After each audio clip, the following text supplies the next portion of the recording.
Welcome to cooking கொண்டாட்டம். இன்றைக்கி நாம் வந்து பச்சை பயிறு குழம்பு எப்படி வைக்கிறதுன்னு இந்த எபிசோடில் பார்க்க போகிறோம். அதுக்கு முதல்ல நாம் செய்ய வேண்டிய காரியம் என்ன அப்படின்னு சொன்னால், இந்த மாதிரி பச்சை பயிரை வந்து ஒரு 200 கிராம் பச்சை பயிறு இதை நம்ம வந்து ராத்திரி பூரா ஊற வைக்கணும். ஊற வச்சோடனே இந்த மாதிரி பப்சப் ஆயிரும். அதில் கொஞ்சமாக சால்ட் சேர்த்துட்டு இதை குக்கரில் நம்ம வேக வைக்கிறோம். ஒரு விசில், அதுக்கப்புறமா ஒரு டூ மினிட்ஸ், அதை நம்ம ஆஃப் பண்ணிடலாம். இந்த பச்சை பயிறு குழம்புக்கு தேவையான பொருட்களை நம்ம இப்போ பார்க்கலாம். அதில் ஜிஞ்சர் கார்லிக் பேஸ்ட்டு, இது வந்து ஒரு 2 டீஸ்பூன். இதில் 1 டீஸ்பூன் மிளகாத்தூள், இன்னொரு டீஸ்பூன் வந்து காஷ்மீரி மிளகாத்தூள், இது வந்து தனியாத்தூள், இது வந்து 2 டீஸ்பூன்.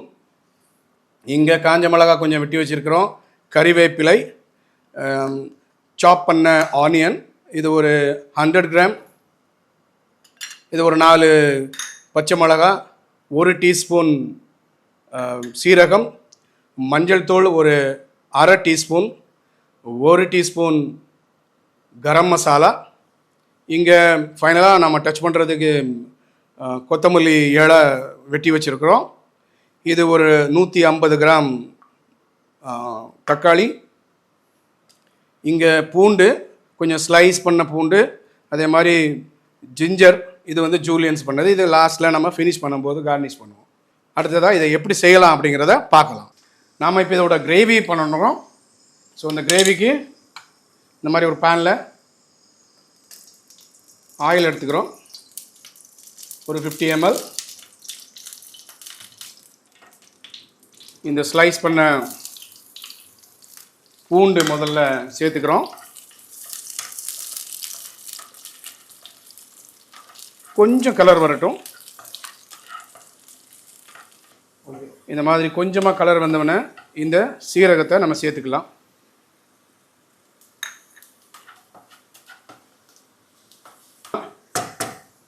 இந்த ஆனியனை சேர்த்துக்கலாம்.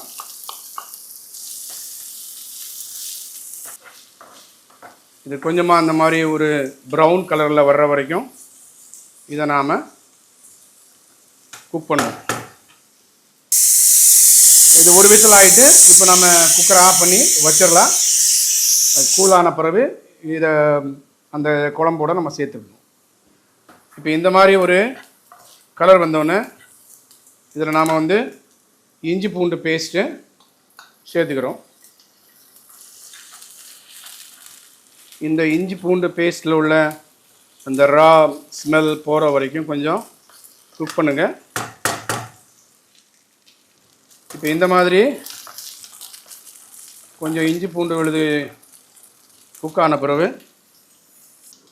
இந்த மிளகாத்தூள், காஷ்மீரி மிளகாத்தூள் ஒன்றா சேர்த்து வச்சுருக்கோம். அதுக்கப்புறம் இது தனியாத்தூள், இது கரம் மசாலா, இது மஞ்சள் தூள், இதெல்லாம் ஒன்றா சேர்த்து இந்த மாதிரி ஸ்லைட்டாக குக் பண்ணோம். அப்புறமா அதில் நாம் தக்காளி சேர்த்துக்கலாம்.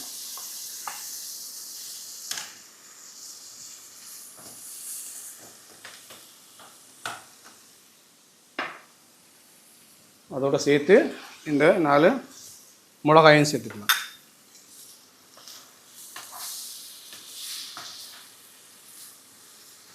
இது தான் அந்த குழம்போட கிரேவி.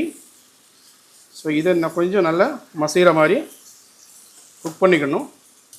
அதுக்கு என்ன பண்ணுறோம்னா கொஞ்சமாக தண்ணி சேர்த்துட்டு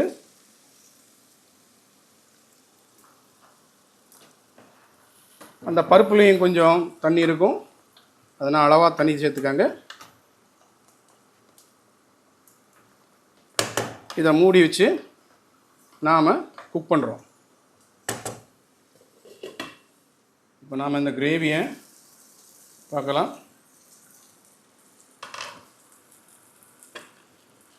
இந்த மாதிரி இந்த அளவுக்கு மசிஞ்ச பிறகு இது கூட நம்ம திரும்ப அந்த பருப்பையும் ஒன்றா சேர்த்து கொஞ்சம் நேரம் வேக வைக்க போகிறோம்.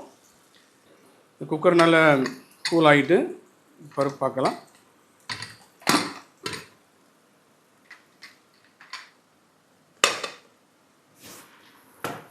இந்த மாதிரி பருப்பு நம்ம இதை இந்த கிரேவியோட சேர்த்துடலாம்.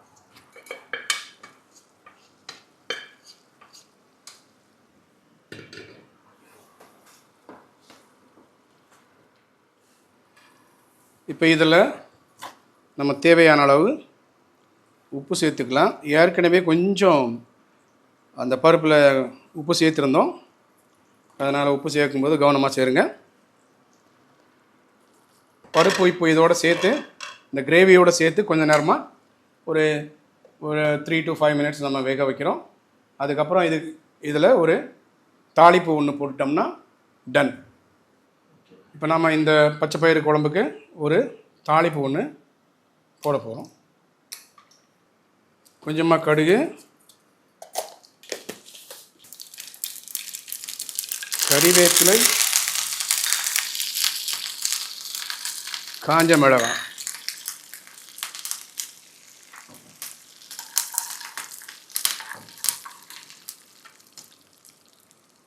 இதில் கொஞ்சமாக கரைச்சி வச்ச பெருங்காயம்,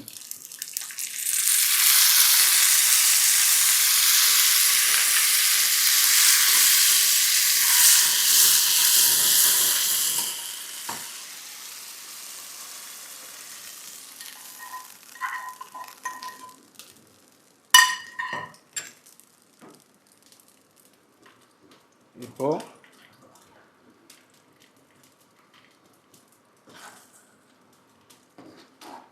இந்த மாதிரி ஒரு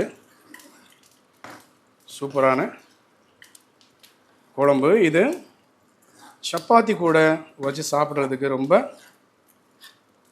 ரொம்ப சரியான ஒரு குழம்பாக இருக்கும், ரொம்ப ஆப்டான ஒன்று. ஸோ நாம் இங்கே இப்போ டிஷ் அவுட் பண்ணலாம்.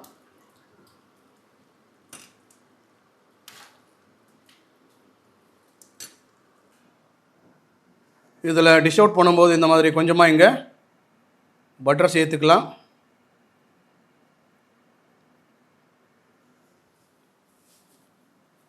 அப்புறமா மல்லித்தழை,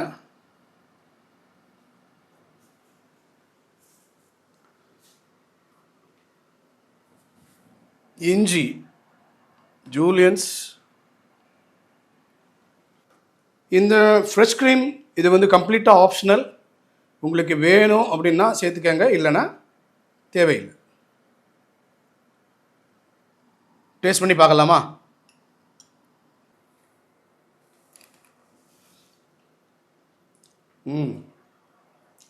அப்படியே கரையுது.